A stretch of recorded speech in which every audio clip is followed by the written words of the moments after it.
brain slews, slick with ectoplasmic juice. Ecstatic energy, a fire that fuels our memory. What genealogy with spiritual topography? Questions for your answers. We are data necromancers. No matter what they say or what they do, when I'm alone, I'd rather be with you. Zoo, zoo, zoo. We're rolling. What a treat to be rolling. It's early. I don't even know if any of our peeps are awake. Everybody's awake, it looks like. Hello, boys. How was and MotoGP girls. with 2 kids? It was magical. It was truly It was wonderful. fucking magical. It felt like a carnival. Every time the racers went by, Lydia's soul left her body. Despite, I knew that the headphones, they're gonna take out some decibels, but they're not gonna take out all the decibels. At first, she was like intrigued, and then she was terrified. Yeah, they go so fast and they shake the earth and they're so loud. I was invigorated by the sound and the feeling. It was really cool to watch Marc Marquez get to P1 for the first time in a long time, and everybody's screaming, "Stay on the bike! Stay on the bike! Oh, what a Stay on!" And I'm like, it's you guys so are insulting. I was like, you guys are summoning it. You guys are, because he crashes a lot. And what did he do? He crashed, and everybody, you could hear, because I watched it when I got home because I was distracted. You can hear on the live, They jinxed him. you can hear the crowd, and you can never hear the crowd. They jinxed him, I'm sure of it. But he also jinxed himself, it seemed. That was really cool. That was a lot of fun. Sitting in the parking lot for an hour trying to leave was not fun, but bringing kids is kind of, I was thinking about it, I was like, next year I'm just going to ride my motorcycle. And I was like, I really liked bringing the girls. Yeah, it was really fun. It was cool because when you're with little people who've never done a specific thing or who've never seen specific things, you get to experience the world from their perspective as they make the discovery. That's why, hanging out with Ruby is great. Lydia was having a good time until the noisiness. Lydia was really good. You don't even notice she's there until, because we were sitting right at starting line. And that's where it's the most loud because they're coming down that straight into turn 1. But I loved every time they came back. I was like, they're coming. Here they come. well, yeah, There because they you've are. got the low flying helicopter, so it's almost Yeah, you just like see where the helicopter's at and you're like, here they fun. come. It's super fun. And then there's jets and fireworks and Yeah. confetti, and it's And we funny. got all the snacks. We got all the snacks. soft pretzels, cottage candy, kettle coon, $9 lemonade. Full Metal says, I deadass left my 2-year-old with the grandparents when we took our 5-year-old to Paris. That's sick. Taking your... Why couldn't the two make it? They're just too tubular. I'm sure it was a much more...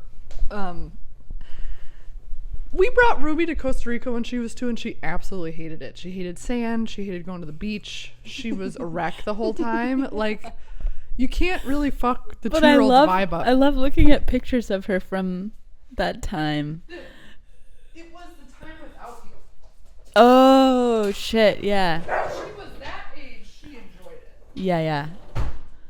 But yeah, when we all went together, I look back at those photos. She's like sitting in Rosie's soda tika. She's just like at the head of the table, like, eh?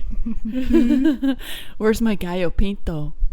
Güey. Yeah, two is a tough jammer. Not quite a But person, so is 3, not quite a and baby. So is 4. So, All right. Thanks for asking, Turbo Time. It was a lot of fun. I'm probably going to bring them again, but I got to figure out the car situation because I'm not sitting in that again. Maybe next time I'll just put them in the luggage on the motorcycle. You need a motorcycle with 2 sidecars. They'd fit in one sidecar. Hold on tight. Hold on to your sister. So I'm exhausted today, and it's not for motherly reasons. Ooh. I should have known. I often have, I call them slivers in time, and they're just precursors. They're like little hints to what's going to happen in all types of things. Yes. Lucas and I, this is a really mundane example, but we were like making fun of, there's a bunch of lawns on our street that are half mowed. We're like, oh, what happened to that guy? Did he have a seizure? Died? And he's like, oh, I can't finish. And then guess what happens to us? Our fucking lawnmower dies halfway through. Oh, and then no. you're like, that was a precursor moment. You beckoned it. That was a precursor moment. So last night I was doing my metaphysical you meeting. Yeah. And somebody was talking about poor sleep and waking up exhausted. And Sarah was saying, she's like, sometimes your guys' souls leaving, doing a bunch of work, doing all sorts of stuff on the other side. She's like, I have to tell my body to stay. I'm not working. I'm staying in my body. I want to rest. And then I didn't think about it. So last night, I finally, it's been years. I don't remember what year she died. I think it must have been 2021. My grandma Betty has been trying to get in my dream, or I have been trying to reach her since 2021. And it's always been like kind of scary, right? One of the first dreams I had shortly after she died, and she died, from what I can tell, it was during COVID, so it was horrible, isolated, confusing, Hellish, hell on earth. And so I remember one of the first dreams I had, I'm like, oh, I'm gonna go see my grandma, and I'm like going down the elevators, and I'm like, whoa, this goes down really, really, really, really far, and we like go down and down. It's like descending into the hive in Raccoon City. And I get out, and it's like a really liminal space, linoleum, fluorescent lighting, and like one of them's blinking. Yeah, I go way down the hallway into her apartment, and there's like Mission Impossible security laser beams everywhere, and I'm like, Grandma, you can turn these off. It's just me. And she's like hiding in a corner, and she's like, I don't know you. And in the dream, I'm experiencing this emotion that I've never experienced in my waking life of like, no, it's me. You know me. Like, come on. And she was so disgusted by my presence, and I was evil, and I was the intruder, and I left crying, and I like took forever to get back up on the elevator. And then in dreams, I'll like be in a dream scenario, dreaming or whatever, and then a phone will ring, and it'll always, I'm like, I'm at fucking McDonald's. The phone's not for me. Why is it ringing? And I'll find it, and I can kind of hear her on the other end. So that's just been. Is she talking to you? Is she hacking? I can like hear, and I'm like, Grandma, bye. And then I like continue on my fun dream storyline. So for the old heads of MAWPOD, we have discussed Betty's papers before. We have discussed the Vibe archives. I came across those the other day, and I'm like, these need to be on the wall. These like do not that need to be spot in a box. is a decent spot. Oh, that's a good idea. Just like showcase. But That's a so good Betty idea. she was super Paranoid. skeptical, paranoid of because didn't you have like a lot of chat logs where she was like, who are you? She would print out her AIM conversations. Yeah. And she would print out.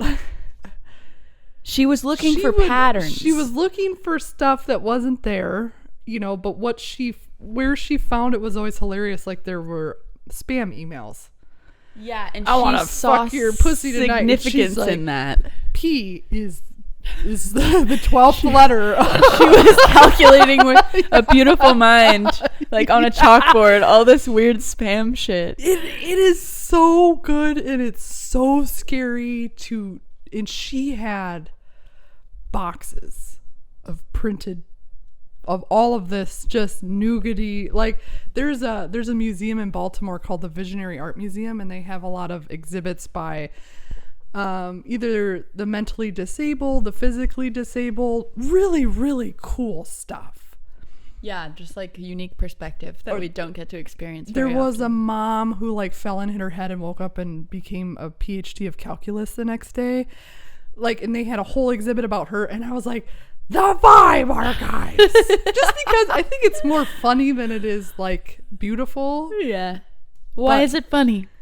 Because it's unexpected? It's funny because she was a short little woman who was fierce and just making beauty out of She was manufacturing significance. She was manufacturing a reality that didn't exist through printed on papers of the internet dial-up circa 99. She didn't understand how ubiquitous the experience of chatting on AIM and getting... it made me think about how many older people are opening up like, you want to see Rock Hard Pussy tonight? And they like click rockhardpussy.com and they're like, what? Who would send this to me? Like they don't understand. Like, why me? Yeah. Why was I chosen for this? Right. I have to take up the mantle of responsibility. Rock Hard Pussy next. You ever heard of it? You know when it gets rock hard? Anyways, where were we going with this? You were explaining the dream of descending into Betty's realm and then being rejected. Last night I'm dreaming she gets wheeled in and I'm like, Grandma! And she's like, I don't know what the way to describe it was, but you got like sort sneaky, of mischievous, coy, bitchy. And I'm like, what the fuck? And she's like, I pooped my pants and you're gonna have to wipe it. And I was like, wait, for real? And she's like, yeah, I pooped. She's like, wait, can you really wipe it? And I was like, I'm like looking around, I'm like, oh, I have to do this. I'm like, oh God. Which seems like a metaphor. I don't know. I'm because you're a mother? No, something about wiping her ass or wiping the ass. I don't know. It's like your genetic inheritance or your generational inheritance. What do I have to clean? Like, I don't know. Before you can inherit her knowledge and her wisdom, you have to fucking... Yeah, is it a rite of passage to clean her poopy butt crack? You have to clean her poopy beehole. I remember putting on this crazy mask with goggles thing, like the plague doctors. And she was like, "No, it's not. You got to put it on the other way." And I was like, "What the fuck?" It was exactly like a modern plague doctor potpourri, fucking crow's beak. Holy shit! But did you do it? You wiped it? When I go that deep into the other side, it's hard to remember exactly what was going on. I think I got ready, and I think it was like she just needed to know that I was going to do it. Mm-hmm. I didn't actually have to do it, but she just needed to know that I was down to fucking clown. Just like when God told Abraham to murder his own son, and then Abraham was like, all right, Lord. I mean, you fucking know best. Abraham's son? Here we go. Betty's butt crack? I'm gonna fucking murder my son. And then God's like, whoa, dude. I just wanted to make sure you were gonna do it. You don't have to. Dude, that's what it was. So what did Abraham... He just was... It's a test of faith. Oh, okay. Yeah, I'll wipe your butt. I was putting on gloves, too. I'm like, okay, let's do this. Hell yeah. But I didn't do it. Didn't actually have to do it. But you proved that you would have. But I proved that I would have. Which was enough for her to say, like, okay, you can re-enter my inner circle. Like, you passed the test. Are you ready? You passed the test. Well, I've also, thinking about all the dreams I've had for 34 years, I've never wiped a butt. Wiping butts has never been in my dreamscape. I've never wiped my own butt. That seems fair. Do you have a dream about... Do you remember wiping any butts? I don't think I've wiped butts in dreams. I don't know. There have been a variety of experiences in dreams. Oh, yeah. But as far as, wiping a tush, no. Maybe it's so quotidian and you just do it all the time that it's not an action that really gets saved in your subconscious to resurface. It's like this. I do this every day. Your teeth. It's like I don't brush my hair in my dreams. I don't put on socks in my dreams. It's like special little things pop up, you know. Full Metal says, why are smartphones never in my dreams? Smartphones are always in my dream. Not always, but I'm usually being communicated via text. I remember one time it was all Hindi. I was like, I can't fucking read this. What is this, some fucking Upanishad bullshit? I can't read this, guru. And then your Talk guru to was me like, with your fucking... open your third eye. And he was like, Do you have smartphones in your dream? no. I think sometimes because I smoke weed before I go to bed, I don't always remember my REM stuff. If I go to bed sober, my REM cycle, my dream stuff will be more vivid. But yeah, usually I just toot a peep before I close my eyes, and then I'm just dead to the world. Insatiable Mind says, I've had to wipe my father's butt. The last 15 years of his life were humbling for both of us. I do look forward to that because I have a lot of people who will age in my life who I am not putting into nursing homes. So I'm like mentally preparing for the poop and the blood and the screaming and the pee and the... Yeah, that type of...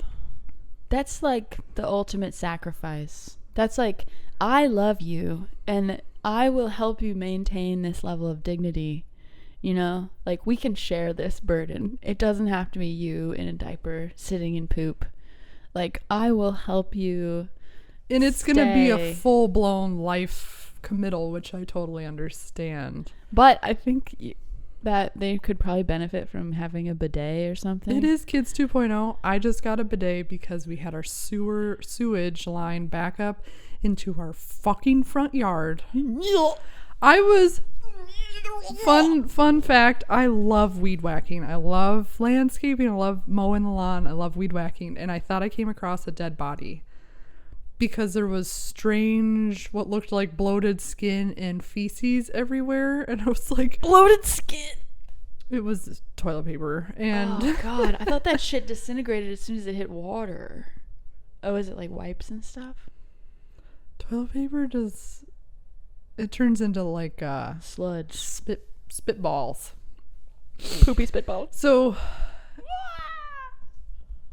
I've been joking. So our street notoriously is being torn up. It's Texas, so not a lot of taxpayers' money going towards anything. Not a lot of laws. So they're always just like jackhammering the concrete.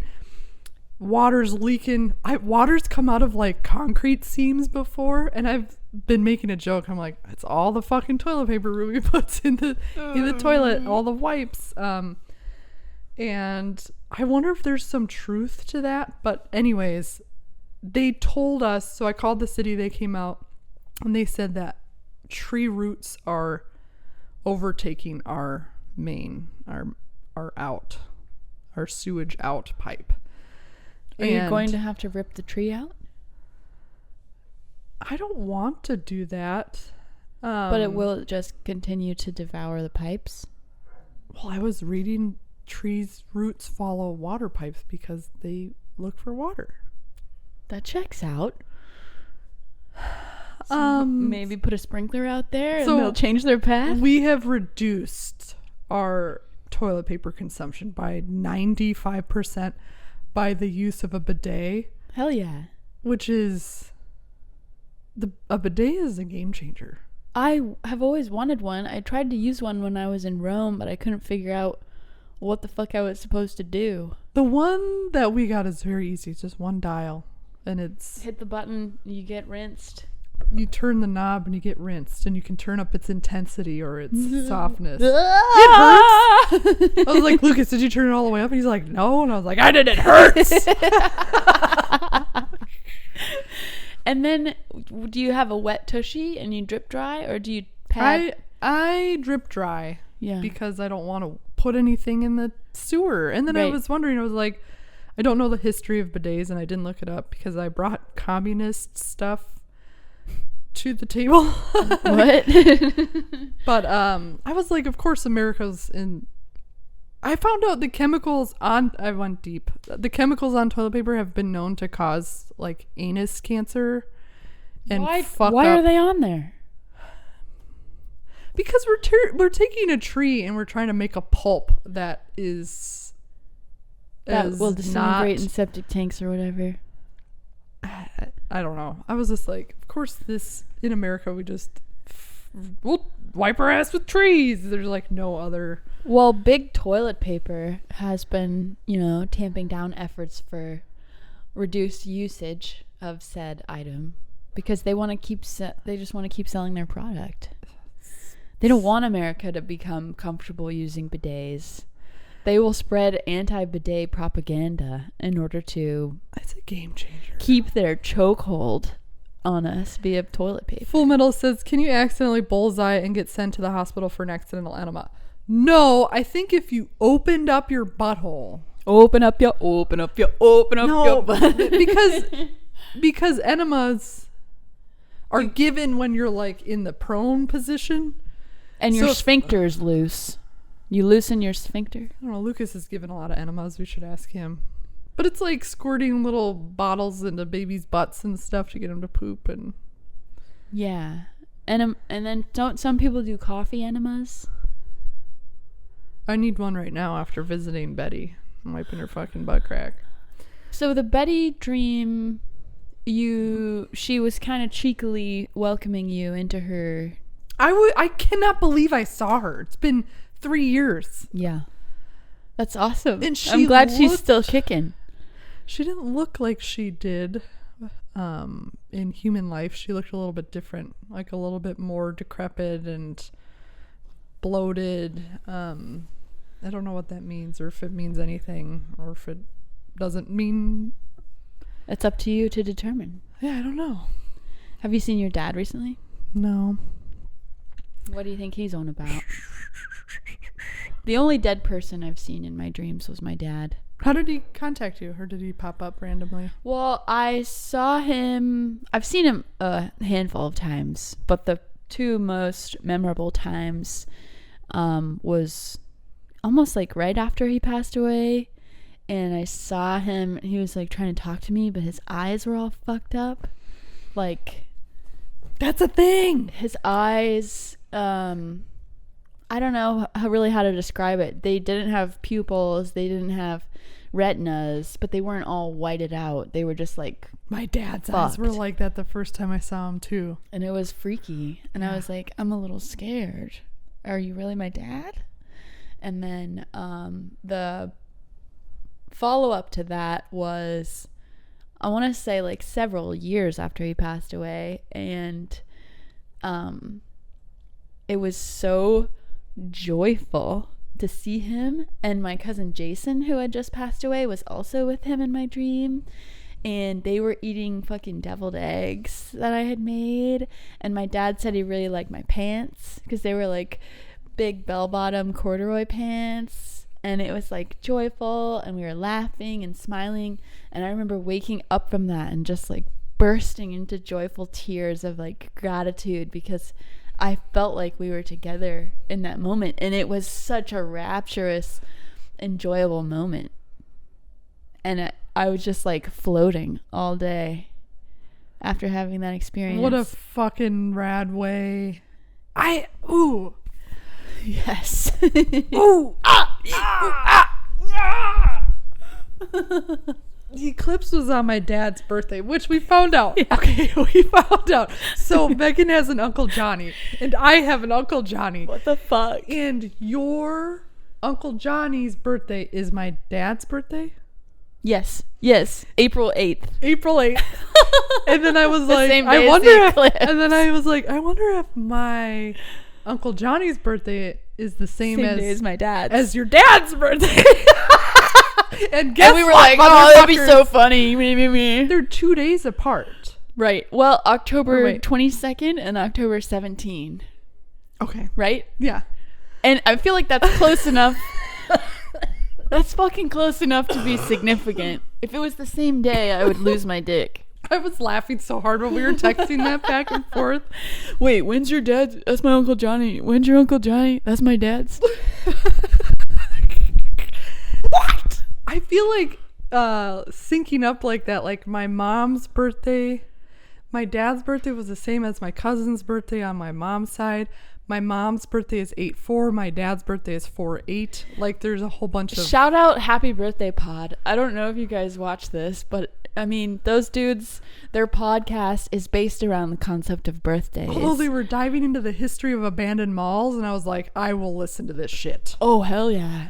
Well, I mean, birthdays have always been so significant to us human beings because it's like the day that you burst through the cosmic placental sac and made your debut in this realm. But also, there are only 365 days, 0.25. And there are, how many people are there? 7 billion? I was thinking billion? of the age of the earth. 9 billion people. And then divide that by 365. A lot of people have their birthdays today. I wanted to ask the Discord are there any math nerds on here? What is this? This happened. What? I'll tell you. Okay. But then I got to remember the eclipse day too. Okay. So often when I edit our pod, I'm like, I was going to... No. Oh, you like see the thread disappear as you introduce it? It like goes away. I'll name the title this, but I'm like, I never talk about it. Okay, Discord. Statistical probability. Ruby and Erica have the same set of socks. It's like white, but they have colored toes and a colored heel. There's 6 different colors, right? There's like orange, green, blue, red, whatever. Mm-hmm. One day at Erica's house, they both took their shoes off and they both had the same mismatched pair on the correct foot. They both had like a blue left and an orange right, and I fucking lost my mind because I was like, I don't know. I did finish statistics. The probability of that. I just want to know. I just want to know like what the probability 6 to the 9th power or some shit. I don't know. It was like, okay, they each have 2 feet and 6 pairs of socks, which is 12 different socks. So if Davis leaves Chicago at 3:15 and Murphy leaves Denver then everybody dies and crashes into each other, and we have to invent time, so we stop doing that. Yeah, that's freaky about the socks. Okay, eclipse. Yeah, go back. This is a new level of grief that I don't understand. So it's my dad's birthday, and we're at my stepmom's house, and it feels... His wife. The last time I was up there was a year ago, I think, on his birthday. And it's spooky. I had this spooky feeling. And it's spooky to be there. And I've felt this before, or I haven't felt this before. But I was like, oh, he's not coming back.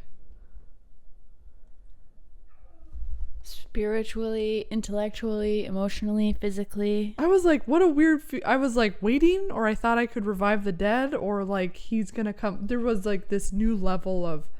realization. Yeah. Instead of just loss, grief, anger, despair, peace, it was like, oh wait, he's not... He's gone. Fuck. And that was really weird. And then the whole sky went black. No. But it actually felt like a part of me thought he was going to come back. I don't know. It was so weird. Well, I don't actually know the extent to which you were studying the afterlife or like that type of communication prior to your dad's passing. I thought that was kind of an impetus for you to explore that realm. He was. When he passed away? Yes. You were like, I'm gonna fucking talk to him. No. He came to me. Oh, okay. And that's why you pursued it? Mm-hmm. So how does that realization that he's gone, does that alter your quest in that way? In some way? Or are you just gonna keep it up? No, I'm just gonna keep it up. This is so strange to... I'm like, what was that percentage of me thinking that he was going to come back? I don't know. I was like, what a fucking weird... Well, if you can make contact, then he's kind of back. Sure. And I think that's what you were trying in some ways to do. I know you just sort of become open, and then whoever you can't selects reach, you. You can't reach You don't for 'em. dial the number and try and call your dad. That's heavy, brother. Realizing that he's gone. Yeah. I mean, it's why are lifespans so short? Why are we so conscious of being alive? And then why is death inevitable? Yeah, it's the thing. I went, okay, so back up.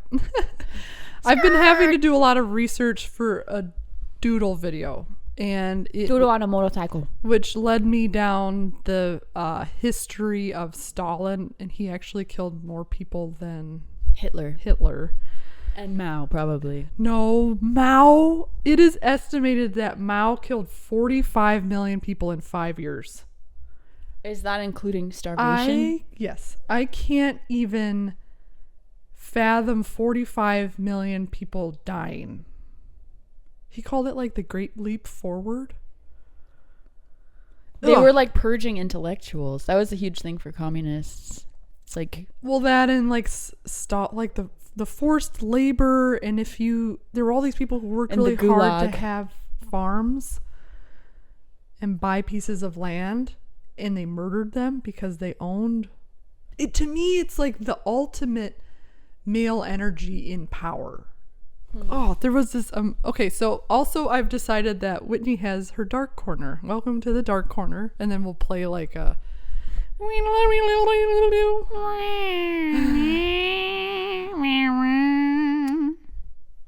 remembering this was so fucked. Well, yeah, in communism they had to increase their output on their farm just to give it over to the government so the government could do what they wanted to do with it.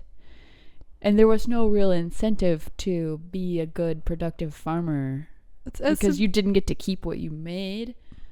I feel like I'm... All right, if you don't want to hear some dark shit, please fast forward. It is not merely the extent of the catastrophe that dwarfs earlier estimates, but also the manner in which many people died. Between 2 and 3 million victims were tortured to death or killed, often for the slightest infraction. When a boy stole a handful of grain in a Hunan village, local boss Du Cheng forced his father to bury him alive. The father then died of grief a few days later. Somebody had his legs were tied with iron wire, a 10-kilogram stone was dropped on his back, and then he was branded with a sizzling tool for digging up a potato. Speaking of potatoes, I hear my potato screaming. Oh my god. I knew that Mao had killed the most, but I didn't know that it was 45 million people from 1958 to 1962. That also was not long ago. I know this is fiction, but there are references to Mao's regime in the Three Body Problem, the Chinese sci-fi novel that recently got Netflixed. Is it Chinese? Is the author? Mm-hmm. It's Chinese sci-fi. I was like, fuck, I didn't even know that was a genre. But yeah, the whole first episode is the brutality of the Maoist regime and what happened to innocent people. You gonna grab the potato? When she starts fussing, she sounds like she's having a good time in there. She's chirping. Squeaking.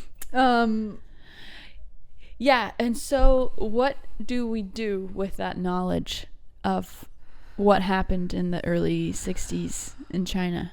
What I can't get over is we let one guy and I went on a drunken rant to Lucas about communism and how we need a bonsai style of capitalism because capitalism is just freedom at its most base, but you need to trim it. You can't have all these branches that go into ludicrous amounts of money and wealth, and because it's rife for exploitation. Because it's inherent. Because at the end of the day, this is where my drunken drunken rant led me was humans. It's just existing. We can't have the utopia no matter what. It's impossible. You can't trust anybody because so many people are tantalized and greedy even when they swore they wouldn't be. Can I posit, what if we had a smaller population? Sure, if you had, I think though, you'd have to have less than 100 people.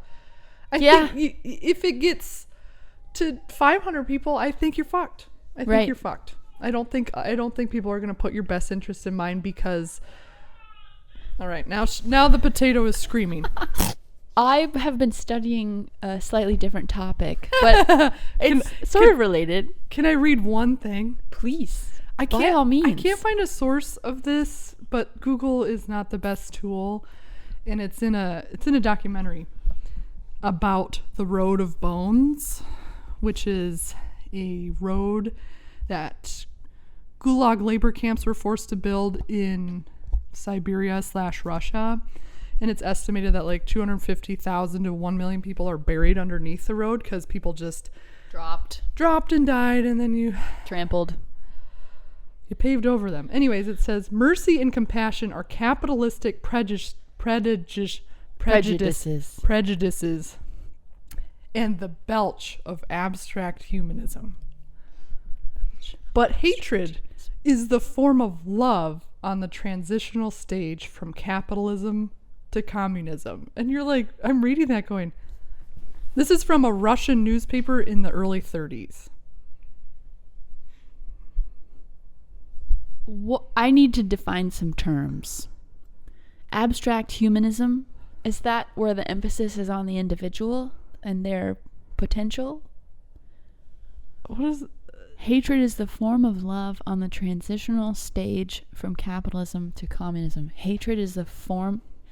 So you're telling me my government hates me and they need to be in charge? I was like, this does not compute. The belch of abstract humanism. Well, so they're saying mercy and compassion are bad. Hatred is good. Is love. We're purging ourselves of capitalistic tendencies on the road to communism. You are not a unique and beautiful snowflake. The first rule of Fight Club is you do not talk about Fight Club. I discovered that a lot. There was a lot of pro-communism hatred propaganda, and that was the media, because the media was also controlled by the government. Hatred of Uncle Sam, hatred of all of it. Individuality, you are part of the collective, but ultimately when you have somebody else in charge of what you can have, that like the dictator, they're always going to be, it's never going to go against the actual principles they're trying to propagate. I'm looking at you. That's your Auntie Mimi. So what do we learn? How's China doing now? How's Russia doing now? From my understanding, they're not. They practice capitalism as well, but they're still communism. They're still communist. They must have a booming economy because they're still in the huge manufacturing phase. But never forget all the SOS, please save me notes that were stuffed into Halloween decorations. And the suicide nets outside of Microsoft. It's sort of also a remnant of feudalism, and how like monarchies ruled by divine right. It's like the dictator is just the new divine king. Well, yeah, I didn't know that in Japan, the emperor is a direct blood descendant of God, which is why kamikazes were so. I was watching something about the Cold War. Turns out I'm like a big fan of war because it's mostly just psychological insight. It's like, how can so many people let one guy fuck everybody?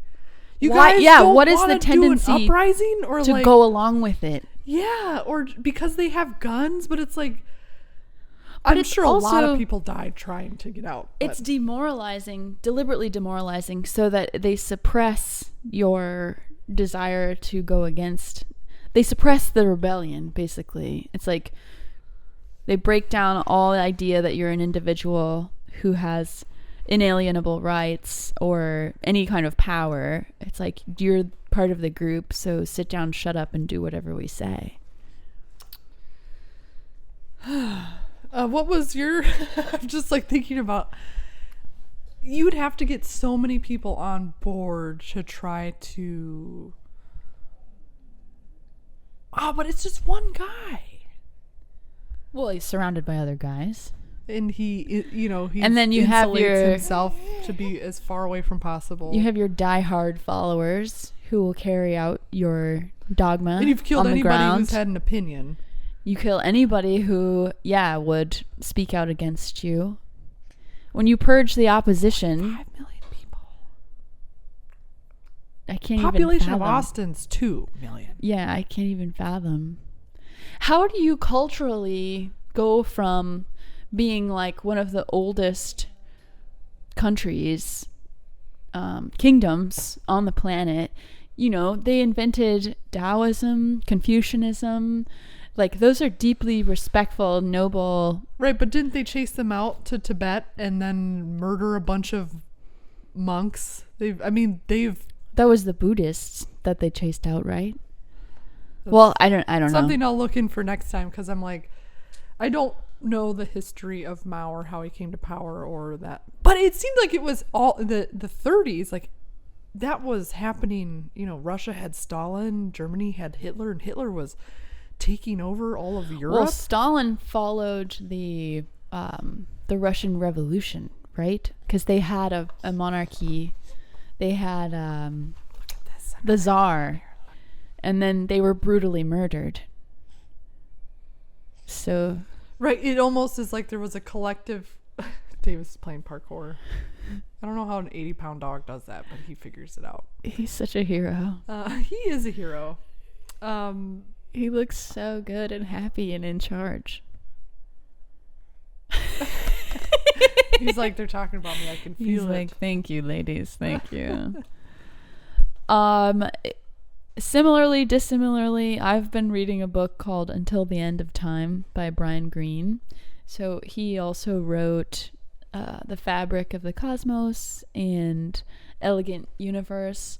He's basically like a very eloquent cosmologist, and I like to read about physics from his perspective. So the book I'm reading now is like, what will the end of time look like, and what does that mean for like life and mind?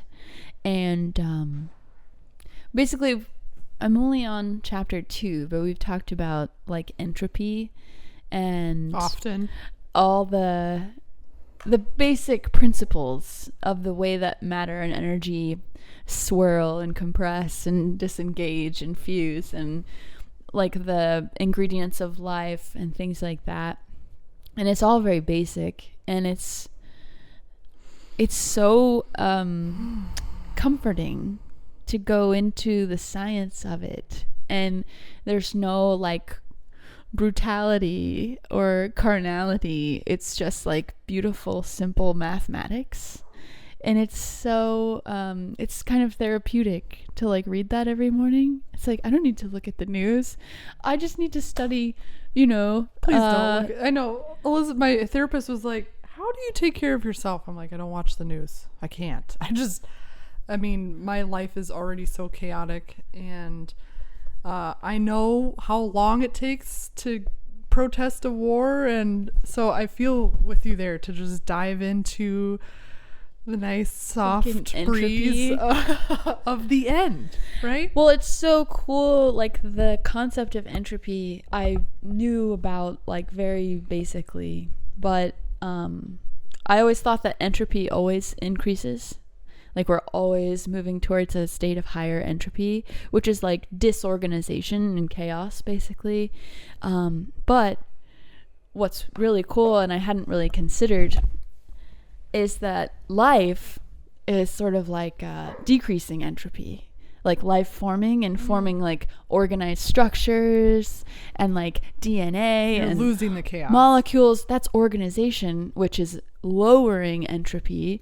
So you can kind of think of gravity and like the effect of matter bunching up and getting more and more dense is like negative entropy. And so the fact that you can decrease entropy is really interesting to me. And it's like, it's not impossible. If you have like 100 coins and you shake them up, it's not impossible for them all to land on heads. It's just very unlikely that we would find that type of organized low entropy scenario, but it's not impossible. And I feel like just being on chapter 2 that he's building up to something really cool that he's gonna like posit about life and mind. Do you have to read it slowly, like to really absorb what he's?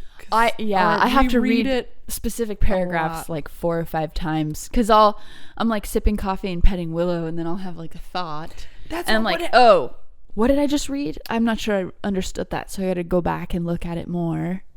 Yeah, like when I was reading Michio Kaku, you'd have a thought, and you're like, whoa.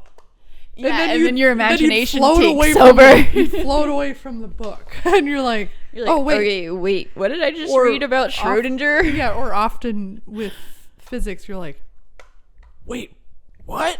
And then you try to like wrap your head around it, and then you have all this immense especially when he talks about quantum physics and like probability, and how particles are maybe right here, but they could be right here, like this is the cloud of where they might be, and how like Newtonian physics is, it's coarse, and it's like not exact, it's not precise, because it's based on what Isaac Newton could see with his eyes, and so much of reality exists outside of what we can experience with our senses. Like human perception is not a good metric or a good way to experience actual reality. Did you know that when on acid you can see 40% more saturation?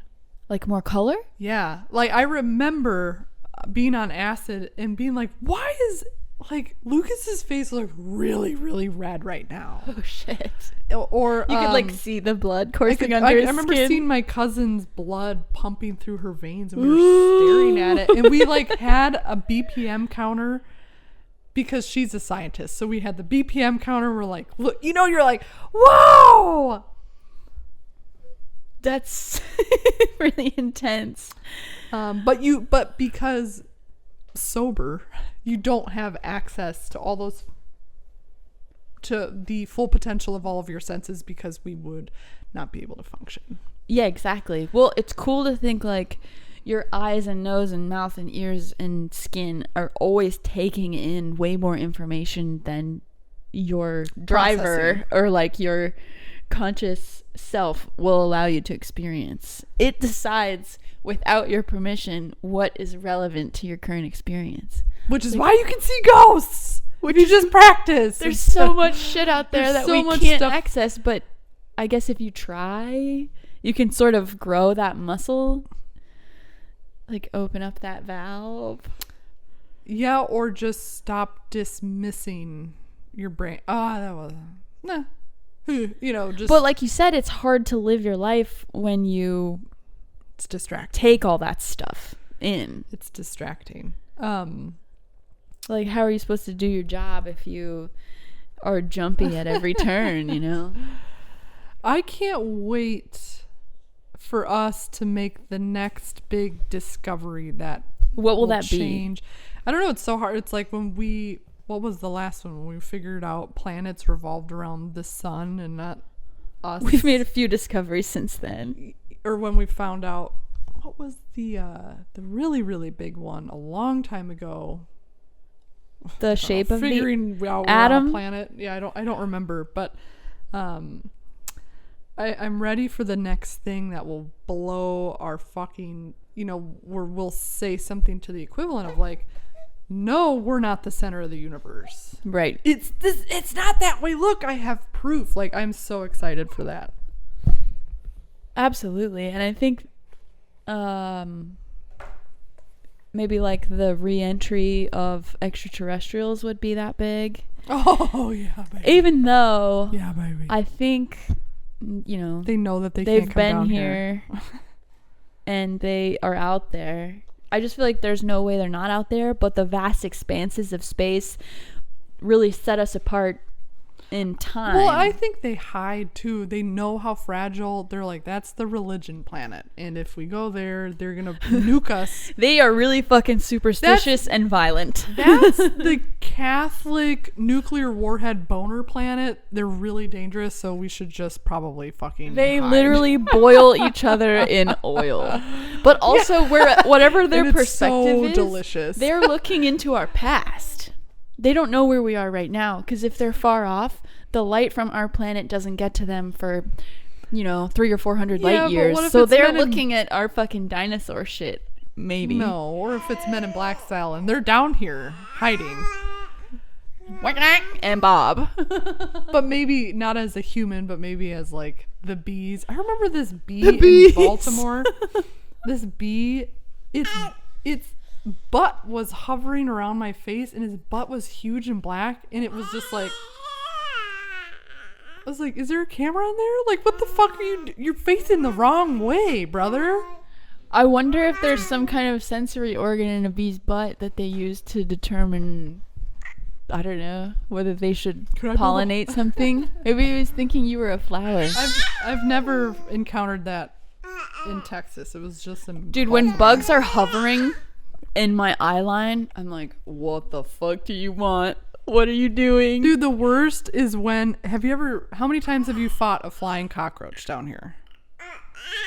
I sort of just admire the big ones. I don't really fuck with them. Okay, the flying ones will come right at your fucking mouth. Because they want to go in? No, they know that you will fucking, they're like, oh, you want to try to kill me? I remember it came so close to going to my mouth. When I got my motorcycle helmet and I got the Swiffer, because they just go for your head. I've always been fascinated by animals' knowledge. Like, why does a dog know to look you in the eye? Or why does a rat, like they're always just like, what are they gonna do? They look in your eye to know where you're gonna go. It's like, how do you know my eyes will tell you? What do you see in my eyes? When I think about the design of a human, the eyes, the smelling, the tasting, I get tripped up. All the holes. I get tripped up. All their strategic holes that shit always that are right in front of our fucking gray matter. I'm like, it has to feel good in order to procreate. Otherwise, we wouldn't be incentivized to do it. But people take it in the wrong direction. It's like that when we first got to the MotoGP thing, we were walking right behind a lady with a BBL. Oh, baby. I wish we took a picture. No. I wish we Megan and I were like gripping each other's elbows. Because we're in the right biggest place. Fucking butt. And it was white pants. So we were in a string of just regular fat people. Yeah, and she was wearing like one of those little like the ones that like the pants that Buttcrack pants. Yeah, there's like a circle around each cheek to emphasize the cheekiness of the cheek, but she also seemed to have some type of augmentation on the upper she had a surgically on the upper quadrants of her butt cheeks. Butt. And Megan and I, we followed it all the way to MotoGP. We were making jokes. We were like, hikes. Some poop is showing. You got a little poop. I can see the edge of your brown eye. Well, it's crazy to wear pants that accentuate your butt crack because I'm like, it's your fucking butt crack. Also, did you know that John Lennon had a huge butt crack? I just saw that last night. Super long crack, and Yoko had a tiny crack. It was a meme. I saw a meme, and it was like, is it real? John Lennon wakes up from butt crack surgery, and he's like, where's Yoko? And the doctor's like, who do you think donated the butt crack? Okay, is that for real? I just gotta look it up. John Lennon's butt crack. In the middle of the night. In the middle of the night, I call your name. Oh, butt crack. I think some people have really long butt cracks, which is like weird flex.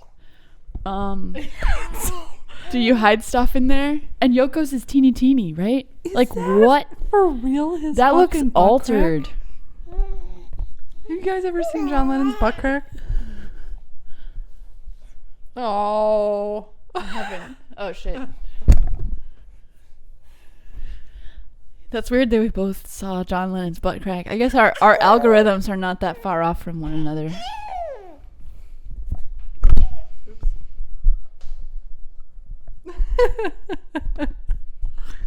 But also, I feel like this is doctored because hers looks too impossibly small. I think this is one of those co-ops where somebody says some shit and see how Psyops? See how it fucking spreads. Long butt cracks get all the ladies. What's the use of a long butt crack? Hide stuff in it? Put stuff in your crack? Hang on, I got some. Here you go. I don't know. I'd be embarrassed a little bit if my crack was like up and coming out of my pants. Well, it explains plumber's crack and why their cracks are always hanging out. They got long cracks. Why do we have two cheeks? Because we're bipedal? When we were apes, were our butts our shoulders? Look at this spit. Okay, so butt cracks, communism, Mao, entropy, dead grandma's butt crack. Oh, full circle. Whoa. Holy shit. That's how you know it's been a good pod. Yeah, bidets and shit. So next time we meet, you'll have read. I will have finished the book. You will have finished the book. I will give a master class. I really do like his work. It's been years and years since I read a book by him. I used to be a fledgling astronomer, and I feel like Brian Greene, the way that he explains shit, it works for my non-scientific brain. I dig science, but I feel more poetic at times. Weird shit. Give me the weird shit. I'm doing a comedy show Saturday. On Saturday. Pretty excited.